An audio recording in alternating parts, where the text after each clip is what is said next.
this is myth or truth. So let's see how much we know about trauma. Trauma only comes from extreme suffering, such as from war or assault. So who thinks that is that's true? Raise your hand. Who thinks that's a myth? Yeah, good job, you guys. Yes, that is indeed a myth. If we could click on the next so that we can see what it says. Yes, trauma can arise from a range of life experiences and different forms of chronic stress, poverty, racism, housing insecurity, among other conditions. If we could go to the next slide, David, please. So then let me share a little bit about trauma, some facts about it. First, this comes from a World Health Organization survey from 2016. I have not seen them do another global one since then. So from that sample of 24 countries, 7 out of 10 people experience at least one traumatic event in their lifetime. And this was before the COVID-19 pandemic. So I would say that we probably can say that we all have at least that trauma that we've experienced it. And even if you did not either catch it or, nobody in your family died, thank God, the impact in the systems around us really, we all were impacted by it to some degree. Now, in this survey, 3 out of 10 respondents were exposed to 4 or more traumatic events. And among those exposed to trauma, only a fraction developed what most people think of as trauma, what is really post-traumatic stress disorder. 3 to 6% of the total of population are the ones who have such an impact from trauma that has accumulated enough that it becomes difficult to really take care of our life in an everyday kind of way. So if we could go to the next one. So what is trauma? So if we define trauma, to me, the way I would define it, it's an automatic but intelligent survival response from our autonomic nervous system. And it's a response to a situation that is overwhelming because we don't have enough resources to cope with what is dangerous to us. And so we prioritize safety over connection. And in response to that, our autonomic nervous system activates our survival responses, that is fight, flight, freeze, or fawn. It also interrupts the flow of present experience. And this is very important. That's the sense of unreality that we get when we're shocked. And that, helps us keep the more information and energy from coming inside of our nervous system. But what that also means is that this leaves us with the experience gets kind of kept in our body. It's fragmented away from our consciousness. It is kept in our body.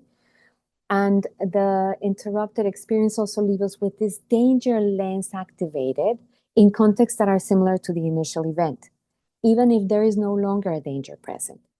So what's so important about that is to understand that trauma is a piece of the past that has been frozen, but it's still alive. And so whenever we have a similar context, that alive energy will come back out and we'll experience the same as we did when we were initially in the trauma situation. And what we need to do is we need to bring resources that we did not have to help complete a protective response for the body.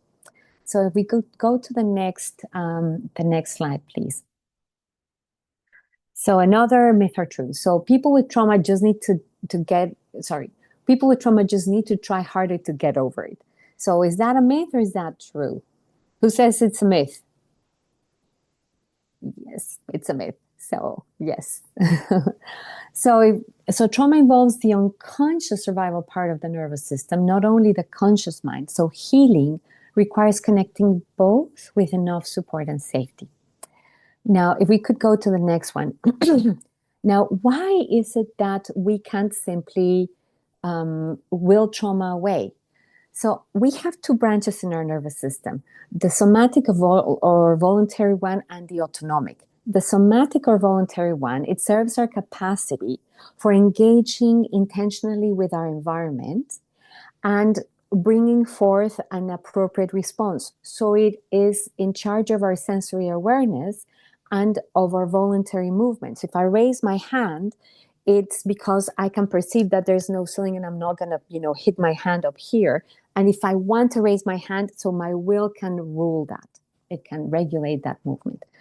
And then, however, if we go to the next one, the other part of our nervous system, the autonomic nervous system, is in charge of regulating involuntary functions essential for life, such as breathing, our digestion, circulation, excretion. So you did not have to be thinking for your heart to be beating right now. It just does that thanks to the autonomic nervous system. But so our survival responses to danger are also part of what the nervous system, the autonomic nervous system regulates. And that's why trauma cannot be resolved through willpower alone. When we try to override or suppress our survival responses, because we can't do that with our will, that can end up increasing our sense of shame, of powerlessness, and the loss of control, because it's not responsive to simply our will. Healing asks us to collaborate with our autonomic nervous system, first by recognizing its protective intent and gently supporting it in completing what it could not during the traumatic experience. So when we're creating a healing environment, we're welcoming, but with more resources, that movement of protection that was enabled to finish protecting us in the initial experience. So if we could go to the next slide, please. Now, when we're thinking of an educational environment, often survival responses can look like learning problems. So behaviors that are problematic can actually be adaptive survival responses. When the autonomic nervous system detects danger, it organizes itself for survival, not for learning and not for connection. And if those responses become chronically activated or stay unresolved, they can shape how we learn, how we relate, and how we participate way after the danger has passed. So rather than thinking, well, what's wrong with the people who are having a reaction, we might ask, well, how is this behavior protecting this person? If we go to the next one, please. And so the survival responses, which are on one side, on the other, are what they might look like in the classroom. So starting with fight, which is our mobility to gain control. And it could look like defiance, like aggression, like arguing, like control, or like challenges or challenging behavior. That might be a fight reaction instead of simply people wanting to be difficult. A flee reaction, so mobility to avoid danger, might involve avoidance, absenteeism, distraction, withdrawal, or staying busy. A freeze reaction, which is immobility meant to preserve life, can look like silence, like not trying, like an inability to think, our minds go blank, or shutting down. And a fawn reaction could be appeasing for safety, would be excessive compliance, people pleasing, and fear of making mistakes. So this feels important to name here because without this awareness, it's very easy to miss the signs that somebody might be in need of support. And we might be able to do some things through the educational system that might not be available for people at home. And although my intention is not to say, hey, let's all become therapists, of course not, that would not be appropriate, of course. But creating the conditions for there to be enough safety for people to be able to address this, at least at school, in a different way, can be, very important for them. So if we now let's take a one drop principle moment. Take a moment and take a deeper breath, and notice what's happening in you as you receive this information.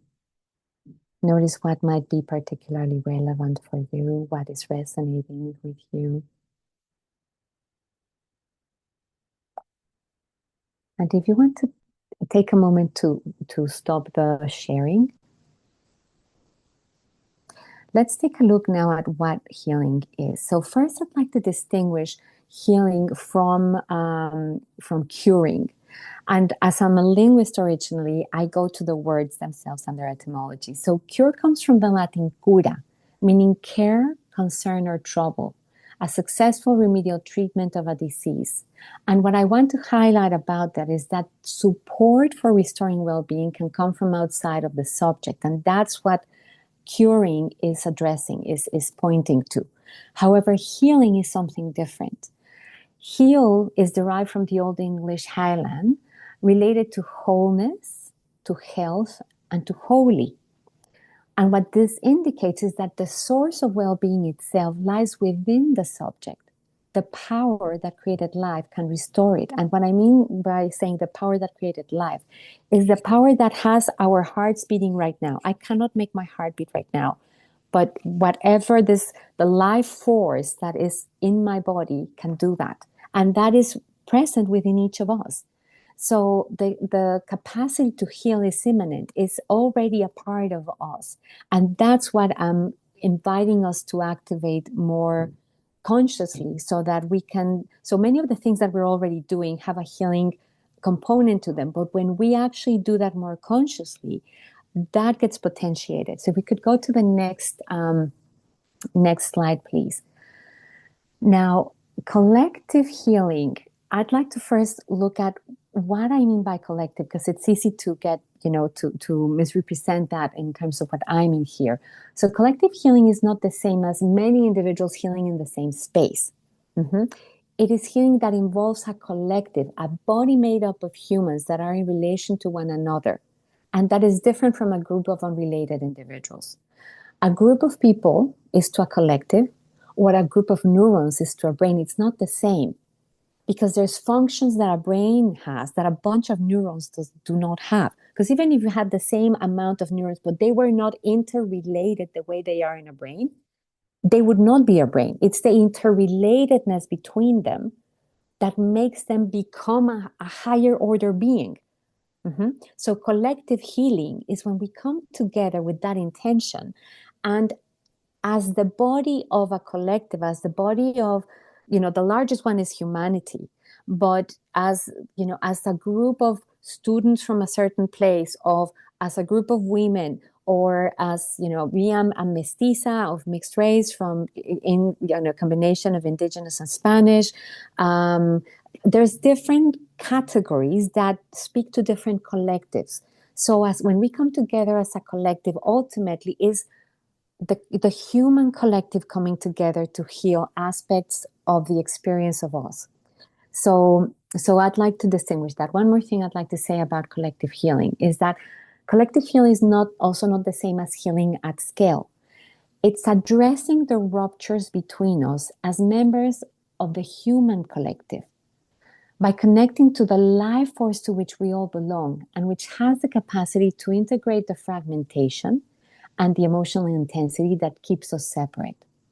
So this life force flows between us and is also within us. And when we come together, and the way that we started, that's also why I wanted to give you that experience. When I spoke about the heart of the group and how we each contribute to it, and then when it's there, it can hold us together.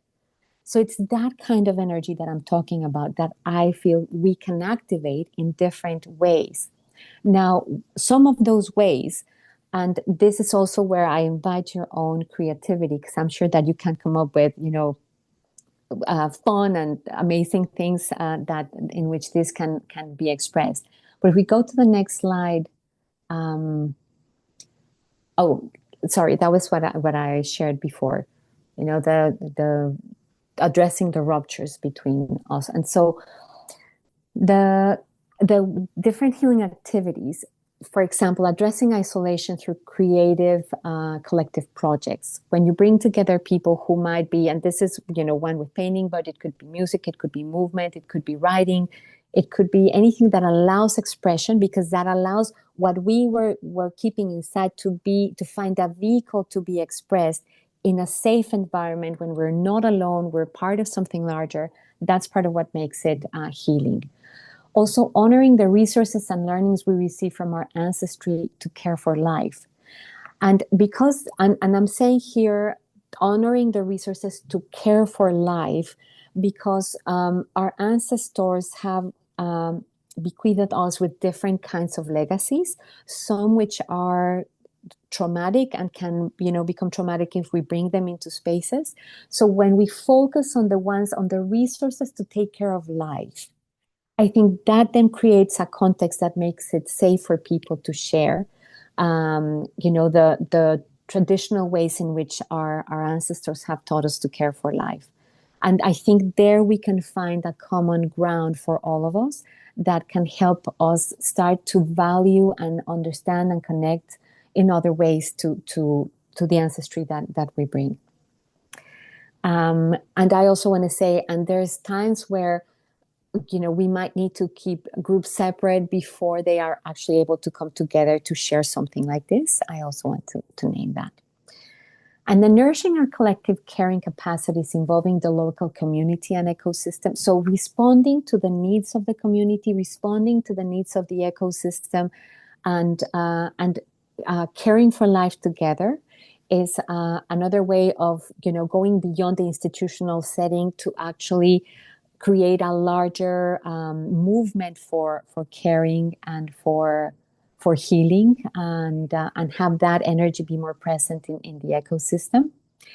What we're doing here, educating ourselves on how the nervous system works and learning to regulate and co-regulate, is one more thing that we can do. Then finding safe enough ways of moving together for the common good. And I wanted to say moving here again, because movement is part of what allows the release of the trauma energy, and it also contributes to a sense of agency. So when we can move together and act together to repair something for our community, or to create a festival, or whatever it is that we do together, and that involves movement of the body, that could also be very, very important. And then finding ways of reconnecting to the life force together. So finding rituals, with song, with lighting a candle, with prayer, with just even connecting to the love that we each have for the things that we love. And doing that together, that can help activate this energy more. Before, just to paraphrase, to see if I understood what you shared, is that or also my trying to fully understand this topic, which is quite complex, is that it is quite complex, because I had this preconception perhaps that trauma is we talk about trauma, so we express things and we want to understand what happened.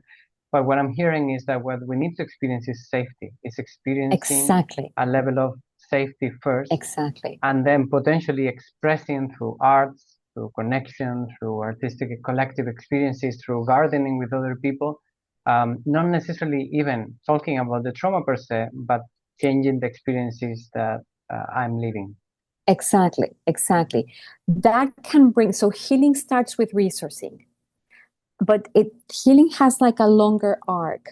When you get to the healing of trauma, there is other capacities that we need to develop that we have no space for today, and it really takes time to develop them, right? That's why I'm focusing today on the parts that are precisely the ones that help create safety, because we cannot create the conditions for safety for the lives of the people that we work with, but we can create experiences where they feel safe enough in this place, in this moment, and that's why the part about being able to stay in the present moment and notice that you're being received, that can create a certain level of release, and it's very important to go really slowly here. And, maybe over time, somebody who's having a hard time might grow enough trust to share with you what they're going through. And then you can go look for other resources, but I do want to name that, it is a delicate thing, and we do need to have a certain level of capacity. And it is possible to create systems that are healing oriented, that can help bring the capacities to digest trauma, but it takes time for those systems to build those capacities. So what we can do now is resourcing and supporting people to feel safe, And if we go to the next slide, to slide 19, David, I have here also some, suggestions for things that people can do, that you're probably, many of you already doing some of this. So just, when people are being able to talk and connect in a way where there's no agenda, but just human connection, person to person, when there's laughter, when you play, because you cannot play if you're feeling unsafe, and playing is something that can help build connection and between people. That's been used even between victims of armed conflict and their perpetrators. That has been used to help them start to rehumanize their bonds. Reading and writing can sometimes be when you read things that help you feel, oh, someone else is feeling what I feel. Writing, when you can express what you might not dare to say to somebody, but it can come out of you, and it's then no longer only in your body. Exercise is one of the best ways to move the energy. I remember one of my mentors, when she was dealing with somebody that she was working with that was in a very difficult situation, and she was being treated very, very unjustly, and the anger that she had, she would go and on the elliptic and just like, oh, letting that anger come out in her movements, and that way she didn't have to punch anybody, but the energy of punching would be able to come out to the exercise. Dancing helps create coherence in our body, and it's also very, very beautiful to help us reconnect to the energy of life. Singing, particularly humming, is very good also for helping settle our nervous system. It really brings a sense of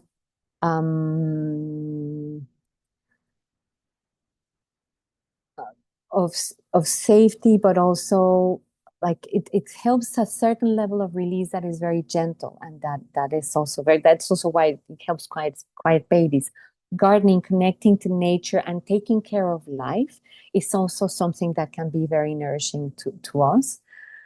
Breath can connect the voluntary nervous system to the involuntary nervous system. That's one of the most important resources that we have, helping people learn to breathe in different ways, and to breathe in a way that feels good to them consciously. That's very helpful. Meditation can be very helpful for some, but it can be very triggering for others. So if people are holding a lot of aggression in their body, if they meditate, they might end up feeling more agitated. So it's not necessarily a good idea.